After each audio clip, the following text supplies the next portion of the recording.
মহান আল্লাহকে নিয়ে কটূক্তির অভিযোগে গ্রেফতার হয়েছেন বাউল শিল্পী আবুল সরকার। এরপর থেকেই তার বিচারের দাবিতে উত্তপ্ত হয়ে উঠেছে দেশের ধর্মীয় অঙ্গন। পরিস্থিতি উত্তপ্ত হওয়ায় বাউল সম্প্রদায় ও তাওহীদি জনতার মধ্যে সংঘর্ষের ঘটনাও ঘটেছে, যা এখন দেশ জুড়ে আলোচনার কেন্দ্রবিন্দুতে। কিন্তু মহান আল্লাহ রাব্বুল আলামিন সম্পর্কে কি বলেছিলেন আবুল সরকার?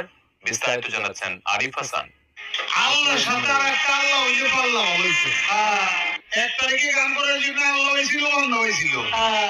সেদিনে আল্লাহ রাসূল দেখা হয়ে এটা হয়ে বিধি করে দিছে। 4 নভেম্বর মানিকগঞ্জের ঘিওর উপজেলার জাবরা এলাকায় এক পালাগানের আসরে সঙ্গীত পরিবেশন করেন বাউল শিল্পী আবুল সরকার। ওই পালাগানের আসরে সৃষ্টিকর্তা মহান আল্লাহ রাব্বুল আলামিনের বর্ণনা দিতে গিয়ে বিকৃতভাবে উপস্থাপনের অভিযোগ ওঠে বাউল আবুল সরকারের বিরুদ্ধে। দেখলাম মহান আল্লাহ